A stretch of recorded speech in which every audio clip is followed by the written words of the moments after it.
오늘 우리에게 주시는 하나님의 말씀은 구약 성경 에스더 2장입니다.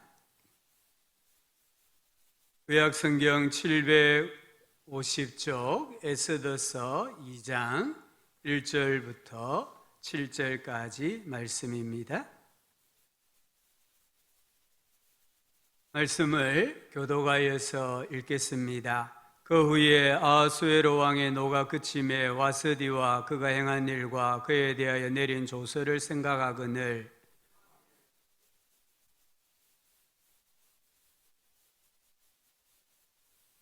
전국 각 지방의 관리를 명령하여 아리따운 처녀를 다 도성 수산으로 모아 후궁으로 들여 궁녀를 주관하는 내시 해계의 손에 맡겨 그 몸을 정결하게 하는 물품을 주게 하시고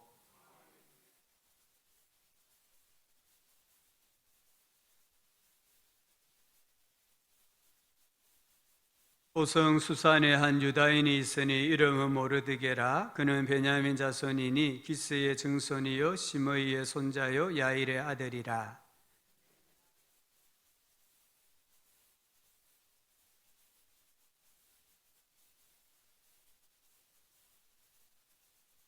같이 읽읍시다. 그의 삼촌의 딸 하다사 곧 에서드는 부모가 없었으나 용모가 곱고 아리따운 처녀라. 그의 부모가 죽은 후에 모르드게가 자기 딸같이 양육하더라. 아멘. 예수님 안에서 한 주 동안 또 평안하셨습니까? 우리 앞뒤 저를 한번 인사합시다. 하나님께서 당신을 사랑하십니다. 아멘. 혹 살아오시면서 환경이나 타의로 말미암아 무엇인가를 포기해 본 적이 있습니까? 요즘 젊은 세대를 가리켜서 삼포 세대라고 하잖아요. 연애, 결혼, 출산을 포기한다고 합니다. 또 요즘에는 오포 세대다. 여기에다가 집을 마련하고 경력을 쌓아가는 것을 포기합니다. 또 칠포 세대라고도 합니다. 희망, 취미와 인간관계까지 포기하는 세대입니다. 심지어 요즘은 구포 세대다. 여기에 또 신체적 건강과 외모까지도 포기하는 세대라고 합니다. 무슨 말입니까? 우리 사회가 불안하다는 거예요. 우리 사회의 미래가 불투명합니다. 그래서 어쩔 수 없이 많은 것을 포기하게 만드는 시대가 오늘 이 시대라는 것을 보여줍니다. 오늘날만 그런 건 아니죠. 과거에도 그랬습니다. 오늘 말씀이 기록된 주전 480년대에 하나님의 사람들에게도 미래는 불투명하고 불안했어요. 혹 에스더서를 읽어보셨습니까? 이 성경에는 신명, 하나님의 이름이 나오지 않습니다. 이 성경에는 말씀, 토라 또는 안식일을 준수함 또는 하나님께 기도함 이런 내용이 전혀 나오지 않습니다. 이 시대는 이스라엘이 바벨론의 포로기였습니다. 나라와 주권을 빼앗기고 백성들은 여러 나라에 흩어져서 살고 있었습니다. 성전도 없고 성전 제사도 없고 정말 찬양할 수도 없는 영적 암흑기였습니다. 이렇게 미래를 전망할 수 없었던 시대에, 미래가 불안한 시대에 하나님께서는 에스더서를 통하여서 하나님을 믿는다는 게 무엇인가를 들려주십니다. 하나님은 역사의 주권자다, 역사의 주관자라고 말씀합니다. 보이지 아니하는 하나님께서 시대와 지역을 초월하여서 자기 백성을 사랑하시고 보호하시고 구원하여 주신다라는 것을 보여줍니다. 조경학자 매튜 헨리는 이 에스더스를 이렇게 평가했습니다. 이 책에는 하나님의 이름은 없지만 자기 백성의 구원을 성사시킨 많은 순간의 사건들을 지도하는 하나님의 손은 있다. 하나님은 보이지 않는데 하나님의 손이 역사의 모든 사건 가운데 특별히 자기 백성을 구원해 내시는 사건에 하나님의 손이 나타났다라고 설명을 했습니다. 오늘날 예수를 신앙한다는 게 무엇입니까?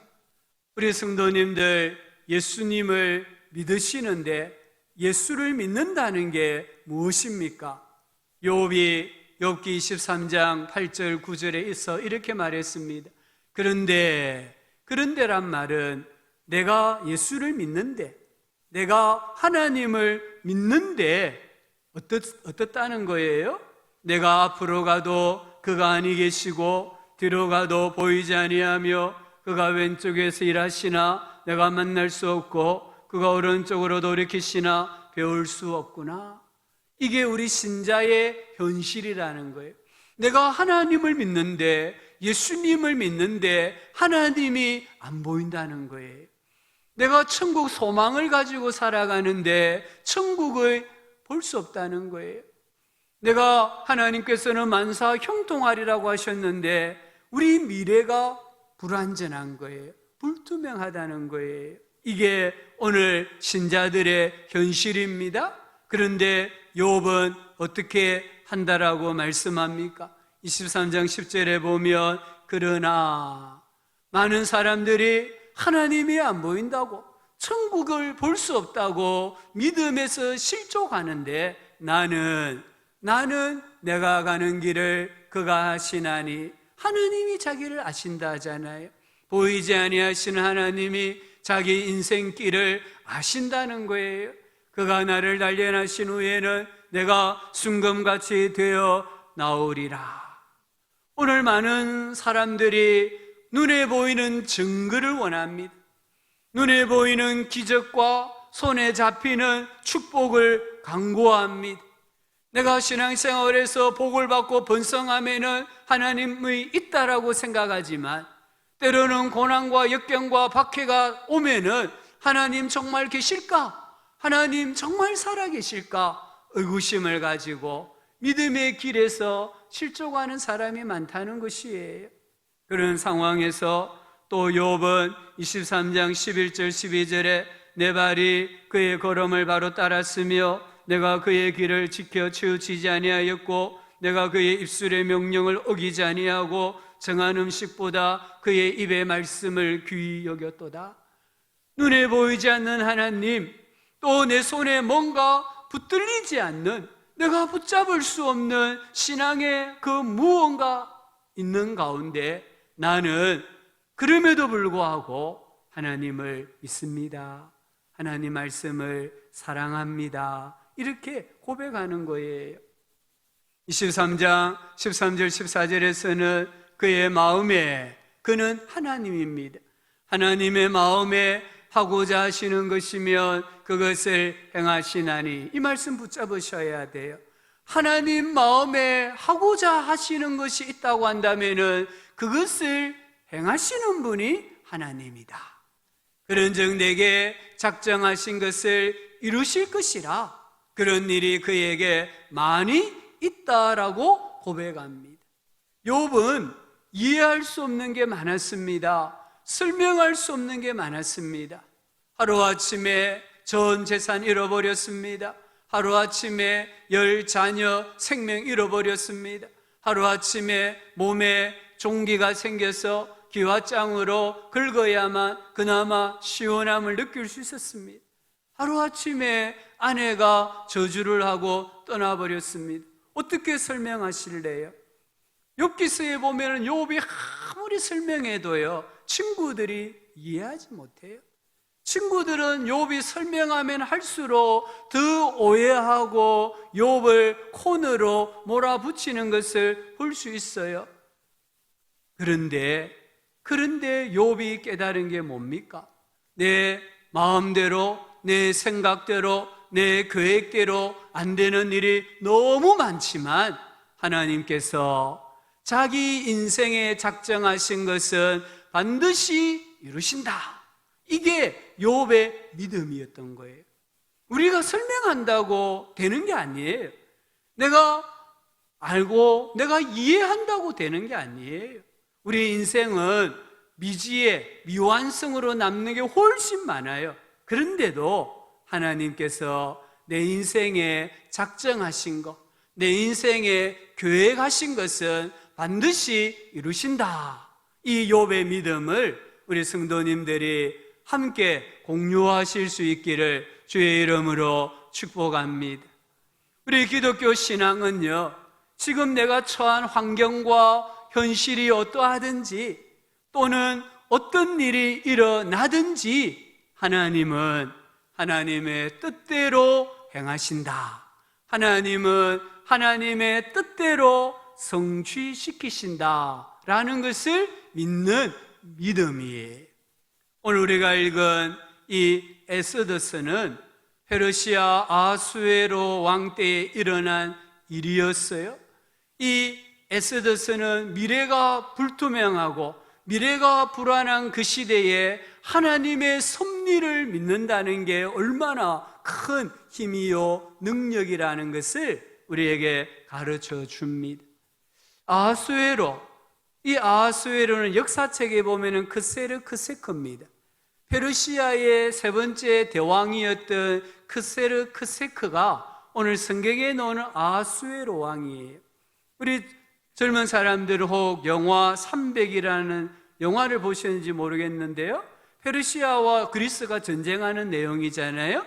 그 영화에 나오는 페르시아 왕이 오늘 우리 성경에 나오는 아수에로 왕이에요. 이 아수에로는 오늘날 서파키스탄부터 에티오피아까지 통치한 왕이었습니다. 이 아수에로가 왕이 된 지 3년째에 그리스 정복을 위한 전쟁을 해요.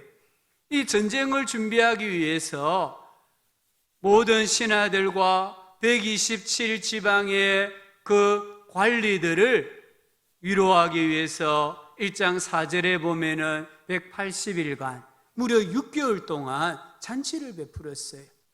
그리고 이어서 백성들을 위해서 7일간 잔치를 베풀었습니다.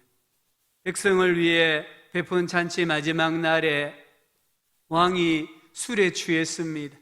술에 취해가지고 왕후를 모든 사람 앞에 좀 보여서 자랑하고 싶었어요.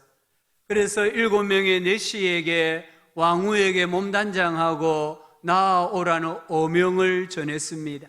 근데 1장 12절에 보면은 왕후가 단칼에 거절을 합니다. 유대 역사가 요세푸스는 이 와스디가 거절한 이유를 낯선 사람에게 여인이 얼굴을 보이지 않아야 한다라는 페르시아의 관습 때문이었다라고 설명을 해요. 이 페르시아의 관습상 여인이 남자들이 술잔치하는 곳에 얼굴을 보이면 안 된다는 거예요. 그런데도 왕은 진노했습니다. 속에 불이 났습니다. 그래서 이 현자 7명에게 법에 대하여서 이렇게 자문해 주는 7명의 현자들에게 왕후의 일을 어떻게 처리하면 좋겠느냐 조언을 했습니다. 그때에 7명의 현자 가운데 대표인 수장인 머무관이 대답을 합니다. 1장 16절을 한번 보십시오. 왕후 와스디가 왕에게만 잘못했을 뿐 아니라 각 지방의 관리들과 뭇 백성에게도 잘못하였나이다. 이 머무관은 페르시아에서 최고의 지혜로운 사람이에요. 최고의 학식이 뛰어난 사람이에요. 근데 그가 왕에게 제시한 답은 어떻습니까? 정말 어리석은 답이었습니다. 머무관은 이 사건을 확대를 했습니다. 왕실 내부의 문제를 제국의 모든 가정의 문제로 확대를 했습니다. 긁어서 부스럼을 만든다라는 속담처럼 가만히 내버려 두면 하루 이틀이 지나면 진정될 문제를 긁어서 악화시키는 답을 내었습니다. 1장 18절에 보면은 만약 이 사건을 해결하지 않으면은 이 제국의 모든 가정에 분노와 멸시와 분노가 많이 일어날 것이다. 여기 멸시는 아내가 남편을 존경하지 않는 거예요. 만약에 지금 이 와스디의 문제를 해결하지 않으면은 모든 가정마다 아내가 와스디를 따라서 남편을 멸시할 겁니다. 분노라는 것은 남편이 아내에게 화를 내는 거예요. 자기가 집에서 아내에게 존경받지 못하니까 아내에게 막 화를 낸다 이 말이에요. 제국의 모든 가정의 질서가 깨어질 것입니다 라고 대답한 것이에요. 또한 이 머무간의 대답은요 매우 극단적이었습니다. 왕후의 자격을 박탈하고 폐위시키는 거죠. 서민으로 만드는 거죠. 멀리 귀양 보내고 왕후의 자리를 더 나은 사람에게 주십시오. 이게 한 제국에 가장 학식 있다고 하는 사람이 내린 답이었습니다. 이것이 우연일까요? 정말 이것이 우연일까요? 왕이 술에 취해서 자기 나라 관습을 왕이 어기는 거, 머무간이 어리석게 조언하는 거, 아수에로가 머무간의 조언을 따라 왕후 와스디를 폐위를 시키는 거, 이 모든 사건은 우연의 일치일까요? 아니라는 것이에요. 자기 백성을 장차 구원해 내시기 위해서 하나님께서 역사의 배후에서 사건마다 간섭하셨던, 하나님께서 일하셨던 결과라고 성경이 우리에게 말하고 있습니다. 2장 1절을 보면은 그 후에, 이 그 후란 말은 1장하고 한 시간적인 간격이 3, 4년 지났습니다. 아수에로가 그리스 정복 전쟁에 나섰다가 그 유명한 살라미스 해전에서 대패합니다. 정말 전력의 대부분을 상실하고 패잔병이 되어서 페르시아로 돌아온 후에 이 말입니다. 그때에 이 왕의 측근 신하들이 왕을 위하여 왕후 간택을 청했습니다. 아마 전쟁하러 나간 사이에는 왕후가 없었던 것 같아요. 그래서 왕이 허락하여서 제국 각 지방 127 지방에 방을 붙인 겁니다. 왕후가 되기를 원하는 사람은 자원하라는 것이죠. 127 지방에서 명문과 권세과의 교수들이 다 지원을 했습니다. 오늘 2장 8절을 보면은 에스더에 대해서는 이렇게 표현합니다. 에스더도 왕궁으로 이끌려가서, 에스더가 왕궁으로 가서가 아니라 이끌려갔다. 아마 에스더는 자원에서 지원서를 낸 것 같지는 않아요. 에스더가 너무 이 절세 미인이다 보니까 아마 다른 사람들이 에스더 모르게 왕후 간택하는데 지원서를 냈습니다. 그래서 에스더가 어쩔 수 없이 억지로 지금 지원해가지고 왕궁으로 들어갔다라는 뉘앙스를 우리에게 주는 거예요. 이 지원자들은 각 지방에서 둘째라면 서러울 정도의 재력과 권세가 또 미모를 가진 사람들이었습니다. 에스더도 예외는 아니었습니다. 2장 7절을 한번 보시면 그의 삼촌의 딸 하다사, 이 하다사는 히브리식 이름입니다. 뜻은 음묘화입니다.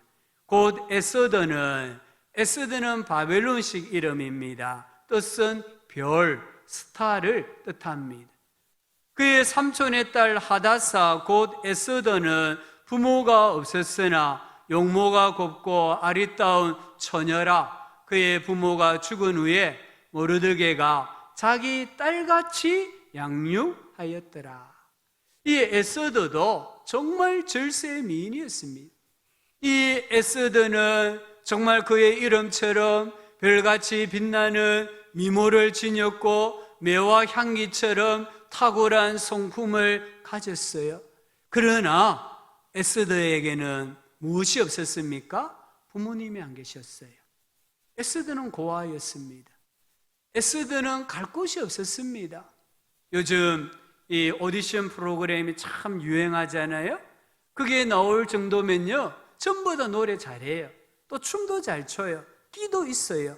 그런데 제가 보니까 최종적으로 왕관을 쓰는 사람은 누구냐? 인생 스토리가 있는 사람이에요. 이 사람의 인생을 들어보면은 나도 모르게 감동을 받고 눈물이 흘러내리는 그 사람이 국민 문자 투표에서 가장 많이 표를 얻고 결국에는 왕관을 썼다는 것을 알 수가 있어요. 에스더가 그랬습니다. 이 에스더는 정말 세상 빽이 없었습니다. 에스더는 요즘 표현으로 정말 흙수저였습니다. 에스더는 이 면접이 아니라 서류 전형에서 탈락할 가능성이 매우 높았습니다. 그런데 하나님께서 흙수저의 에스더를 페르시아 제국의 왕후가 되게 하셨습니다. 이게 우연일까요? 아무 빽도 없는 사람, 정말 부모도 없는 천의 고아가 한 제국의 왕후가 되었습니다. 우연일까요? 아닙니다. 하나님께서 일하심이었습니다. 2장 9절을 한번 보시면은 헤게가 이 처녀는 에스더를 말하죠. 헤게가 이 처녀를 좋게 보고 은혜를 베풀어 했습니다. 왕후가 되면은 엄청난 권세, 재력을 얻습니다. 그래서 왕후가 되려고 내시들에게 엄청난 로비를 합니다. 부모들이 재력을 이용해서, 권세를 이용해서 이 내시들에게 많은 뇌물을 갖다 바칩니다. 첫 관문이 내시에게 들어야 되거든요. 내시의 눈에 아름답게 보여야만 1년 동안 왕궁에 머물면서 왕궁 법도를 배우고 또 사치품과 화장품을 공급받아 자기를 가꿀 수가 있었습니다. 이 세상 배경이 없었던, 빽이 없었던 에스더는 로비를 할 마음도 없고 로비를 하고 싶어도 할 수가 없었습니다. 그런데 하나님께서요, 내시의 눈에 에스더가 너무나 예쁘게 보이게 하신 거예요. 내시가 그 많은 후보 여인들을 바라보는데 에스더가 너무 예쁘게 보여요. 그래서 이 에스더에게 은혜를 베풀어서 몸을 정결하게 하는 물품과, 이 몸을 정결하게 하는 물품은 고급 화장품을 말하는 거예요. 물품과 일용품을 주고 7 궁녀를 주고 에스더와 그 궁녀들을 후궁 아름다운 곳으로 옮겼더라. 어떤 여인들보다 더 아름다운 안전한 후궁으로 에스더를 거처하게 하였다, 이 말입니다. 이게 우연입니까? 아니라는 것이에요. 하나님께서 일하심입니다. 에스더가 왕에게 나아갈 차례가 되었습니다. 2장 15절을 보면은 에스더가 내시 헤게가 정한 것 외에는 다른 것을 구하지 아니하였으나 보는 모든 자에게 은혜를 받더라. 이 다른 여인들은 자기 차례가 되면은 내시에게 특별한 뭔가를 요구했다는 거예요. 그게 뭘까요? 그 부모들이 권력과 재력을 이용해 가지고 내시에게 맡겨준 거예요. 모든 사람이 똑같이 받는 것 외에 특별히 뭔가를 딸에게 주어서 왕으로 간택받는데 유리하게 만들었다는 거예요. 그런데 에스더는 아무것도 없으니까 그냥 아무것도 구하지 않았다, 이 말이에요. 그런데 보십시오. 보는 모든 자에게 사랑을 받더라. 비장의 카드가 없는데 사람들이 보니까 에스더가 너무 아리따웠다는 거예요. 너무 예쁘게 느껴졌다는 거예요. 드디어 에스더가 아하수에로 왕에게 얼굴을 보입니다. 2장 17절 18절을 보면은 왕이 모든 여자보다 에스더를 더 사랑하므로 그가 모든 처녀보다 왕 앞에 더 은총을 얻은지라. 왕이 그의 머리에 관을 씌우고 와스디를 대신하여 왕으로 삼은 후에 왕이 크게 잔치를 베푸니 이는 에스더를 위한 잔치라. 흑수저 에스더가 왕으로 간택이 되었습니다. 어떻게 포로로 끌려온 집안의 딸이, 부모도 없는 그 딸이, 정말 가난하여서 뇌물조차 줄 수 없는 그 딸이, 이 왕이 에스더의 집안과 사돈 맺는다고 했어요. 아무 도움이 되지 않습니다. 그런데도 그는 이 에스더를 페르시아 제국의 왕후, 퍼스트 레이디로 삼았다는 거예요. 어떻게 이런 일이 가능합니까? 하나님이 하시면 됩니다. 하나님이 하시면 되는 거예요. 하나님께서 내시의 마음을, 또 왕의 마음을 감동을 시키니까 흑수저가 너무 예쁘게 보이고 흑수저를 왕으로 세우는 것을 보잖아요. 무엇 때문일까요? 왜 하나님이 이렇게 일하실까요? 에스더서 마지막 장 10장 3절에 보니까 그의 백성의 이익을 도모하며, 여기 이익이란 말은 복지를 말합니다. 그의 모든 종족 127방의 지방에 흩어져 사는 유대인을 말합니다. 그의 모든 종족을 안위하기 위함이라. 안위란 말은 히브리어로 보면은 샬롬입니다. 평강입니다.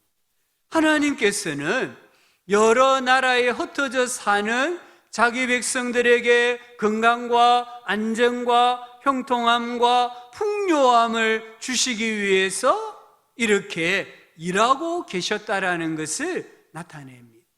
그 하나님께서 지금도 우리가 어느 곳에서 어떤 형편으로 살든지 함께 하시고 관심을 가지시고 돌보아 주시고 구원하여 주신다는 것을 믿으시기를 주의 이름으로 축복합니다.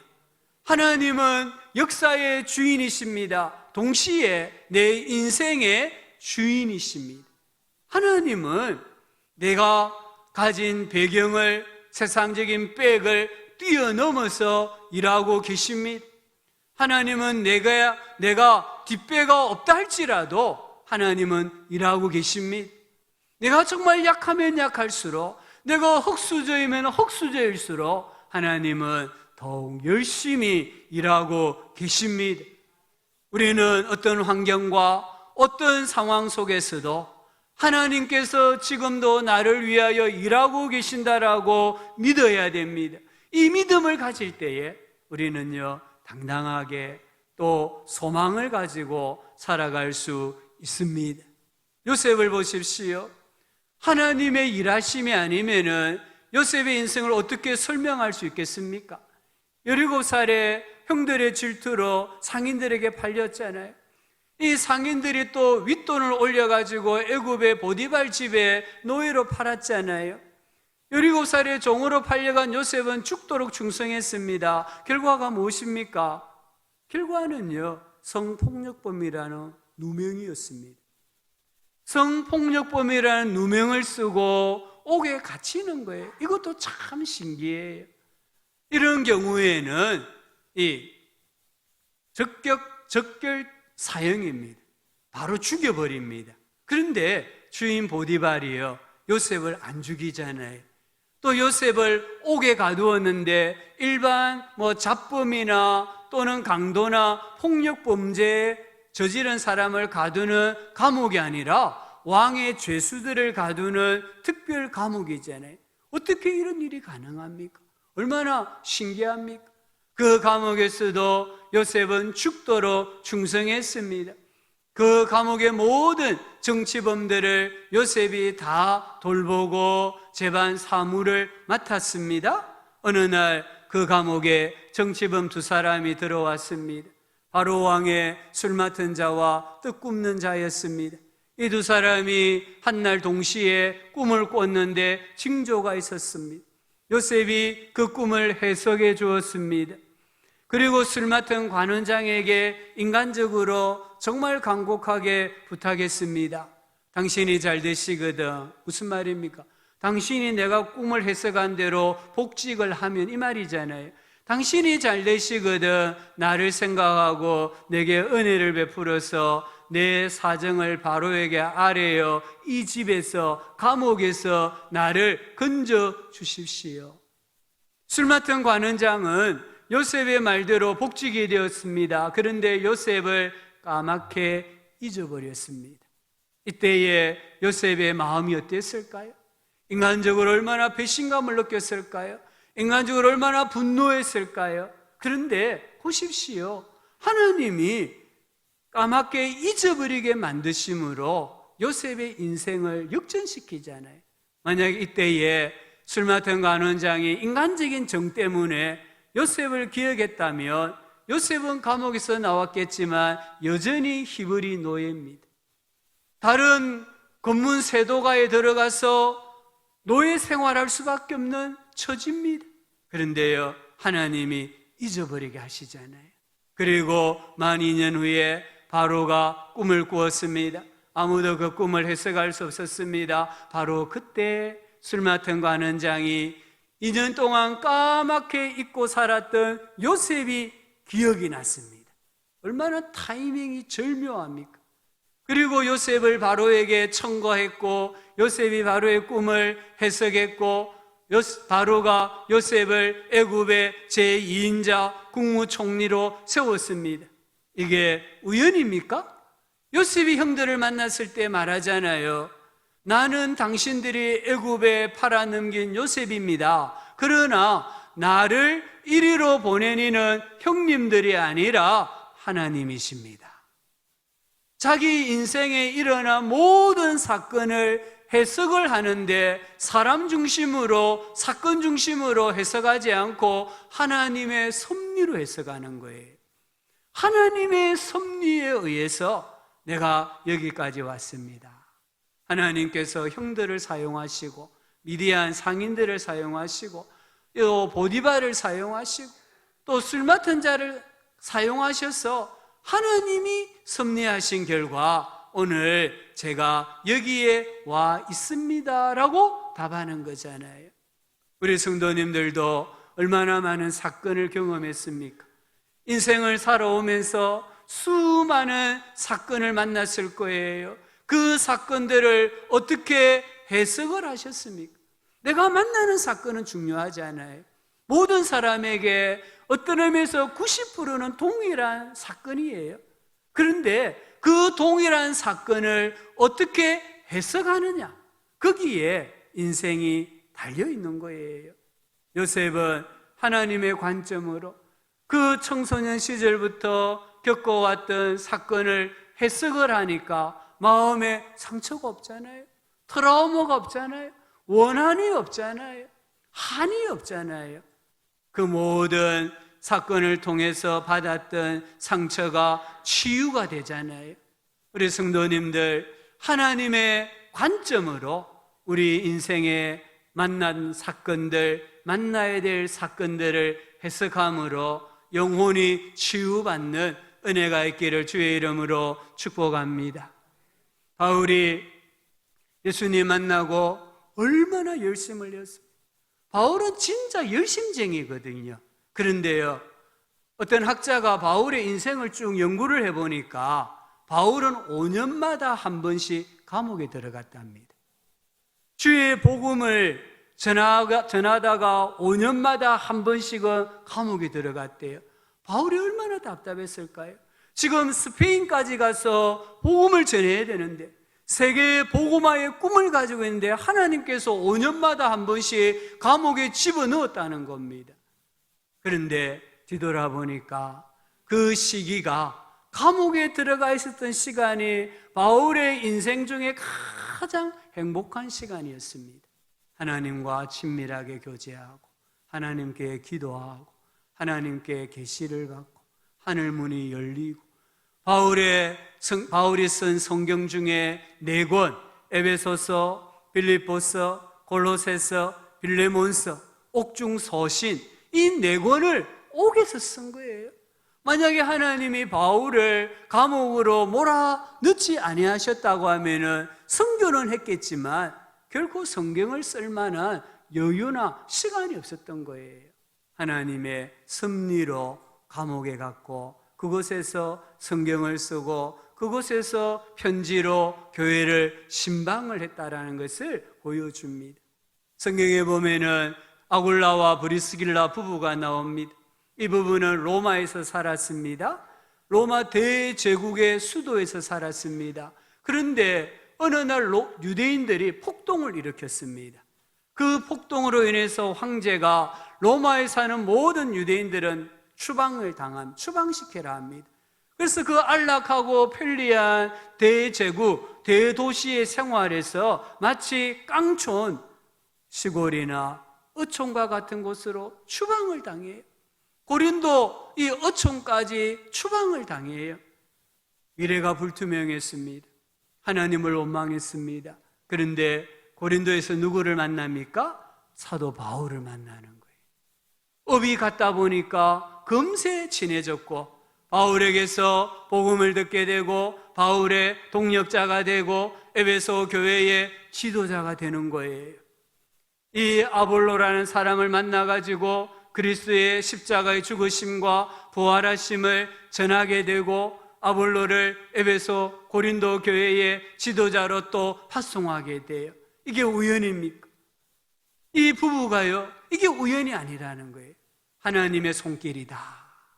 하나님이 우리를 이렇게 서시려고 로마 대제국의 수도에서 우리를 추방하셨구나.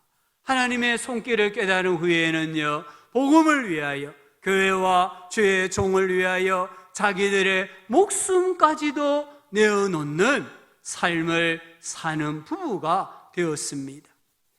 어느 선교사님이 중국에 있는 대학의 정식 교수가 되었어요. 그래서 신분이 보장이 되고 정년이 보장이 되고 은퇴할 때까지 비자를 갱신하지 않아도 되는 정말 좋은 사역지에서 사역을 하고 있었습니다. 중국 학생들에게 한국어학과 교수였기 때문에 한글을 가르치고 복음을 전하고 세례를 베풀고 비밀리에 성경을 가르쳐서 교회를 세워서 또 이 주일에는 비밀리 모여서 예배를 드렸대요. 그런데 어느 날 이게 발각이 된 거예요. 학교 당국이 알게 된 거예요. 그래서 반강제로 추방이 되었습니다. 하나님께 얼마나 원망했을까요? 이 꿀보직인데 이 꿀보직에서 하나님이 하루아침에 강제로 추방을 시켰잖아요. 한국에 돌아왔는데 얼굴이 반쪽이었습니다. 그런데 보십시오. 한 달 뒤에 세계에 어떤 일이 일어났습니까? 바로 그 옆에 도시, 1시간 거리는 도시 우한에서 코로나 바이러스가 터져버린 거예요. 만약 그때 강제로 추방당하지 않았다고 한다면은 우한 옆에 있는 도시이기 때문에 도시가 폐쇄가 되는 거예요. 오도 가도 못하는 상황이 되는 거예요. 선교본부에서 좀 영어를 더 공부해라고 필리핀 세부에 어학 연수를 보냈습니다. 학기 중인지 학기를 마쳤는지 모르겠지만 갑자기 마음에 빨리 한국으로 가고 싶은 마음이 생긴 거예요. 다른 친구들이 좀 세부에서 관광도 하고 쉬기도 하고 놀다가 한 달 뒤에 같이 들어가자는데 이 선교사님 마음에 자꾸만 빨리 가고 싶더래요. 그래서 비행기 표를 물어서 새로 표를 구해가지고 한국에 들어왔대요. 보십시오. 한 달 뒤에 이 필리핀의 코로나 바이러스가 너무 만연해가지고 세부 공항이 폐쇄가 된 거예요. 지금까지도 공항이 폐쇄되어 있잖아요. 그 순간에는 몰랐지만 뒤를 돌아보니까 하나님의 손길이었다. 하나님의 섭리였다는 걸 알 수 있잖아요. 어느 선교사님이 선교지를 오랫동안 비워두어서 너무 마음에 부담이 되었습니다. 그래서 아직 안식년 기간이 끝나지 않았는데 선교지로 돌아가기로 하고 대사관에 가서 신청을 해서 비행기 티켓을 어렵사리 구했어요. 지금 코로나니까 티켓이 잘 안 나오잖아요. 근데 이분이 이제 미얀마 양곤에 들어가야 되는데 미얀마 양곤에 물건들을 붙이는 과정에 허리가 아픈 거예요. 또 물건을 사서 붙이러 가는 과정에 잘 타고 다니던 자동차가 고장이 나고 사고가 나는 거예요. 제가 그 말을 들었을 때 하나님 뜻이 아닌가 보다. 왜냐하면 하나님이 하시는 일은 순적하게 하시는데 하나님이 갑자기 허리가 삐끗하게 만들고 차 사고가 나게 만드는 거 보니까 하나님 뜻이 아닌가 보다 속으로 생각했어요. 그분에게 가지 마라 말은 못하고. 근데 이분은 이미 대사관에서 허락을 받아 비행기표를 끊어두었기 때문에 부부가 미얀마 양곤으로 들어갔습니다. 3주 동안 호텔에서 격리를 해야 돼요. 호텔에서 격리하는데 한 주 정도 지났는가요? 미얀마 양곤에 군사 쿠데타가 일어난 거예요. 만약에 이 선교사님들이 격리를 하지 않았다고 한다면 어쩌면은 신변의 생명에 큰 위협을 느꼈을 거예요. 아파트에 들어가 있었다고 한다면은 이 군인들이요 반동 분자를 색출하기 위해서 그 허름한 아파트 가가호를 다 뒤졌다는 거예요. 그런데 하나님께서 호텔에 딱 격리하게 숨겨두신 거잖아요. 그리고는 그 미얀마의 교회들, 그리스도인들, 미얀마 사람들과 이 쿠데타 중에 함께 하고 있으니까 그 현지인들이 얼마나 큰 위로를 받았는지 모른다라는 말씀을 들었습니다. 하나님께서 우리가 알지 못하는 일들을 행하시는 거잖아요. 제 친구 중에 대학 교수가 있습니다. 이분이 하루는 안식년을 신청하고 싶다 마음이 들더래요. 그런데 아직 6년 교수 사역을 안 했습니다. 또 자기 차례도 아니에요. 근데 자꾸만 마음속에 안식년을 가지고 싶더래요. 그래서 학교에 당국에 가서 내가 안식년을 가지고 싶다고 하니까 학교 당국도 아직 6년이 안 됐는데 안식년을 가지라고 하더래요. 참 신기하다. 그리고 집에 돌아왔는데 부산 집에 와보니까 아버지가 폐암 4기 말이라는 거예요. 아버지가 6개월 시한부 인생 선고를 받은 거예요. 그래서 이분이 깨닫기를 하나님이 우리 아버지와 6개월 동안 시간을 보내라고 아직 차례도 아닌데 자격도 안 되는데 안식년을 가지게 하셨구나 깨달았대요. 그래서 아버지와 함께 6개월 동안 아침으로 가정 예배 드리고 꼭 점심은 아버지가 드시고 싶어하는 식당에 가서 음식으로 함께 시간을 보냈다는 거잖아요. 그러니까 마음에 뭐가 없어요? 한이 없잖아요. 마음에 후회가 없잖아요. 나는 다 알 수 없고 나는 다 이해하지 못했지만 결국에는 하나님께서 우리 인생을 이끌어 가시는 거예요. 우리 성도님들도 그렇지 않습니까? 우리 성도님들 지금까지 내 생각한 대로, 내 계획한 대로, 내 뜻대로 이루어졌습니까? 아마 이루어진 것도 있을 수 있어요. 그것도 하나님 섭리예요. 이루어지지 않았는데 지금 뒤를 돌아 지나온 세월을 보니까 전부 다 이루어진 거예요. 그게 하나님의 섭리라는 거예요.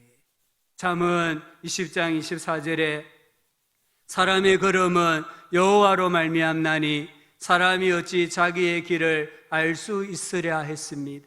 우리 사람은 자기 길을 알 수 없어요. 우리 모든 사람의 걸음은 하나님께로부터 나와요. 이것을 가리켜 하나님의 섭리라고 해요. 우리 모든 성도들은 하나님의 섭리 아래 살아가고 있습니다. 그러면 어떻게 살아야 됩니까? 하나님의 섭리를 믿는다면 우리 그리스도인들은 어떻게 살아야 합니까? 첫째는 소망, 항상 소망을 가지셔야 됩니다. 인생에는 예상치 못한 일이 많이 있습니다. 우리 인생은 순항만 있는 게 아닙니다. 때로는 최악의 상황을 맞이합니다. 하나님은 때로는 우회 도로를 우리에게 주십니다. 그러나 신자는 그 어떤 경우에도 소망을 가져야 합니다. 왜냐하면 예레미야 29장 11절에 여호와의 말씀이니라 너희를 향한 나의 생각을 내가 아나니 평안이요 재앙이 아니니라 너희에게 미래와 희망을 주는 것이니라. 하나님께서 우리를 향하여 작정하고 계시는 것은 평안이고 미래고 희망이라는 거예요. 로마서 8장 28절에 우리가 알거니와 하나님을 사랑하는 자 곧 그의 뜻대로 부르심을 입은 자들에게는 모든 것이 합력하여 선을 이루느니라. 하나님은 내 인생에 일어난 모든 일을 가지고 결국에는 선을 이루시는 분입니다. 내가 가는 길이 불투명해도요, 미래가 불안해도요, 염려하지 마십시오. 하나님이 안 보인다고, 하나님이 안 느껴진다고 믿음을 포기하지 마십시오.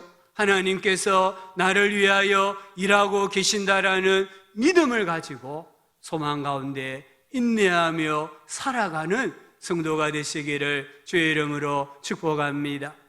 두 번째는 현재에 충실해야 됩니다. 일어나지 않은 미래의 일 때문에 염려하지 마세요. 밤잠을 설치지 마세요. 미래는 중요합니다. 그러나 오늘 어떻게 사느냐가 내 미래를 결정하는 거예요. 오늘 형통하십니까? 기뻐하세요. 오늘 공고합니까? 오늘 고난이 있습니까? 오늘 좀 하는 일이 잘 안 됩니까? 그러면 어제 어떻게 살았는지 한번 뒤돌아보는 거예요. 그러면서 오늘 또 충성하는 겁니다. 세 번째는 기도하라고 하셨습니다.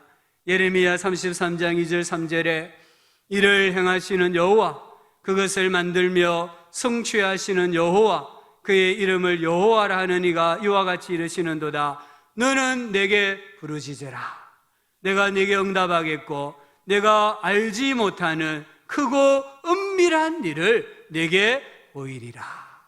우리가 미래가 불안하면 불안할수록 기도해야 됩니다. 우리의 이 시대의 미래가 불투명하면 불투명할수록 기도해야 됩니다. 그러면 하나님께서 미래를 살아갈 수 있는 힘을 주시는 거예요. 가장 중요한 네 번째, 하나님과 화목해야 됩니다. 욥기 22장 21절에 너는 하나님과 화목하고 평안하라. 순서가 중요합니다. 너는 하나님과 먼저 화목해라. 그러면 평안해진다. 그러면 복이 임한다라고 하시는 거예요. 그리고 어떤 상황과 어떤 역경과 어떤 내가 하고자 하는 일들이 아무리 막히고 어려움이 있다 할지라도 하나님과 화목하는 일을 게을리하면 안 됩니다.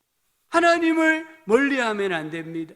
하나님과 화목하려고 애쓸 때에 주님이 평안을 주시고 주님이 형통함을 주시고 주님이 복을 주신다라는 것을 꼭 붙드셔야 합니다. 미래가 불안하잖아요. 우리의 앞이 정말 막막할 때가 많이 있잖아요. 내 뜻대로, 내 기도하는 대로 안 될 때가 너무 많이 있잖아요. 그래도 하나님께서 지금도 일하고 계신다. 하나님께서 지금도 나를 위하여, 우리 자녀들을 위하여 일하고 계신다. 이 믿음을 가져야 됩니다. 이 믿음을 가질 때에 소망을 가지게 되고요, 현재에 충실하게 되고요, 기도하면서 하나님과 화목하며 살아가게 되어 있습니다. 때가 되면 하나님께서 나의 모든 상황, 모든 환경, 내 인생에 경험한 모든 사건을 다 섞어가지고 믹스해서 순금 같은 인생으로 빚어주시는 줄 믿습니다. 이 믿음 가지고 이 어려운 시대를 또 한번 살아내는 우리 성도님들 되실 수 있기를 주의 이름으로 축복합니다. 하나님 아버지, 하나님을 볼 수가 없습니다. 어떨 때는 하나님이 안 계시는 것 같고 하나님 음성도 듣지 못할 때가 많이 있습니다. 그럼에도 불구하고 하나님은 지금도 나를 위하여, 우리 가정을 위하여, 우리 가족들을 위하여, 교회를 위하여 일하고 계신다라는 믿음을 붙들게 하여 주시옵소서. 절대 낙심하지 않고 낭망하지 않고 소망을 가지고 희망을 가지고 미래를 살아가는 주의 자녀들 되게 하여 주시옵소서. 예수님 이름으로 기도합니다. 아멘.